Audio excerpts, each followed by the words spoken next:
Duck Race? Hinap muna namin. Naka-5 na. Nanalo ka. Congrats. Parang nanalo ka, ang bilis-bilis. Nakita mo, dinunggol mo lahat. Naka-10 games tayo. Naka-5 games pa lang. Later ulit yung half games ng ano.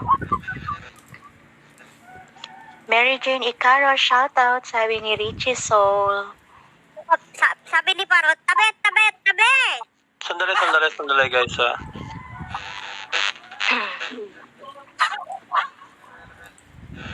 Mary Jane Icaro, kaninong live yung pumunta ka na nabastos ka?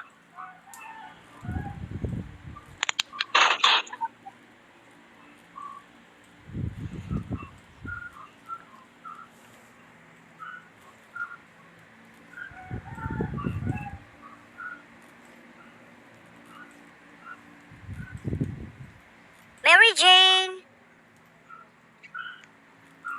Okay, Isabel, thank you.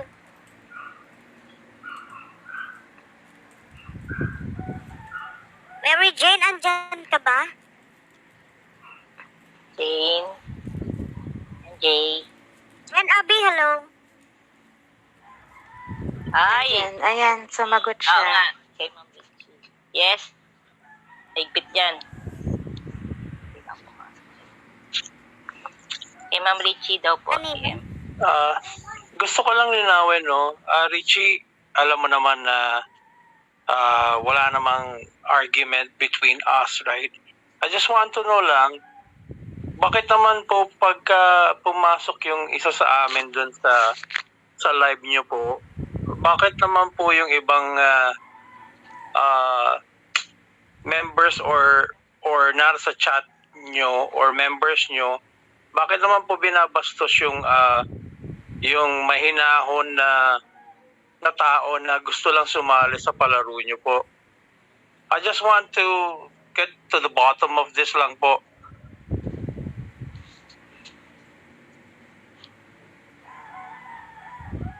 Pasensya na po kaya lang parang hindi po kasi tama.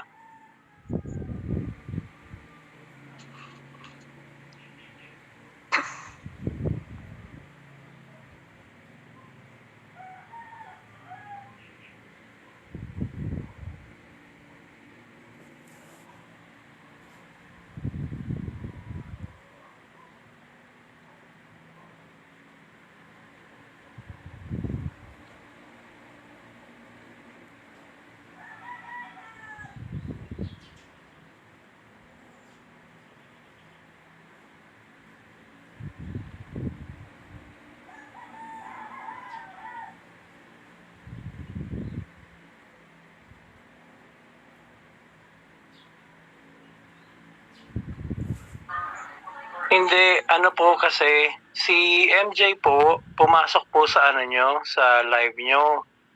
I don't know if you recall it, pero si MJ po pumasok sa live nyo. Meron pong tao doon na sinabi, huwag siyang pasalihin. Kaya po nabastos siya. So, ang ginawa po niya, umalis lang po siya.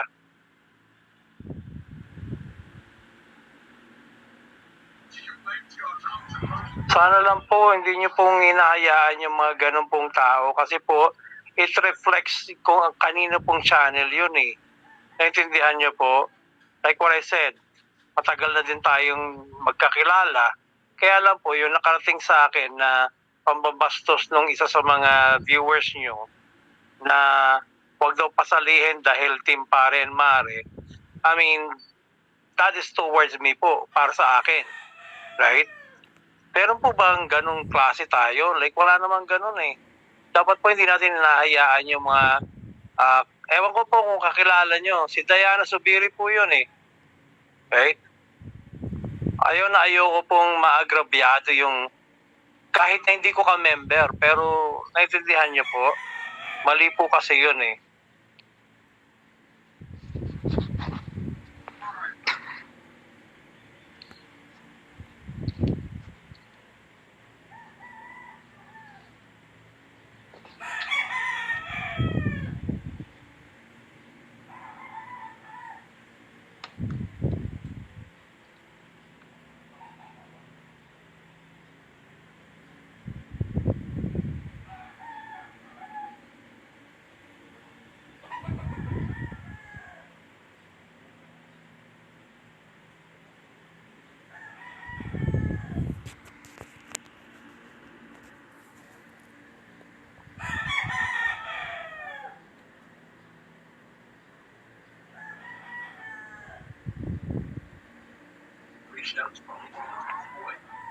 Hindi, wag kang masyadong maiyak. I mean, wag kang umiyak kasi hindi naman ikaw ang pinararatangan ni MJ.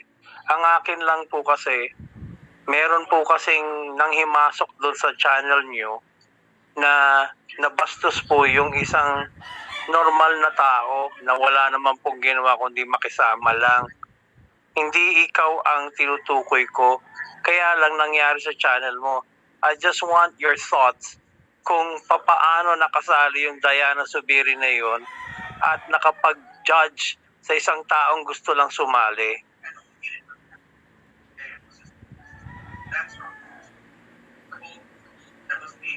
Kasi nangyari po sa live nyo, Richie, kaya ikaw ang tinatanong ko kung aware ka doon sa nangyari. I totally understand, wala kang sinasabi.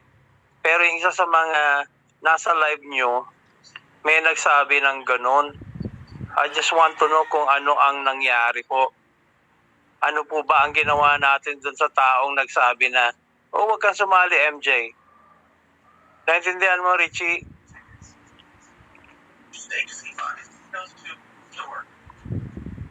Oh. I see. Naintindihan ko. No, wala namang problema, Richie. Alam ko yun. Ayan, sinasabi ni MJ, oh. Napakabait mo, right? Pero ang akin lang, yung mga tao kasi, I mean, I don't know kung ano ang problema nila kay MJ. Pero nabastos kasi si MJ, eh. Right? Paumanhin, Richie, wala tayong trouble dito. Nililinaw ko lang dahil hindi ko kayang tanggapin na bastusin ng isa sa mga kagrupo ko, lalo na out of line yung mga nambastos. Okay? Yun lang ang akin. Pasensya na rin, ha? Pero yung Diana Subiri na yan, hindi siya dapat ganun nagsasalita or nangihimasok sa kung anong channel tapos sasabihin hindi siya pwedeng sumali. Like lahat tayo nagpapasaya lang, di ba? Wala namang problema, Kaya lang, pagka yung isang taong walang kalaban-laban, masyado nang binubuli. Hindi na panahon ng bully ngayon, di ba? Kailangan may tumayo. Hindi pwede sa akin yan. Oh. Di ba? Yun lang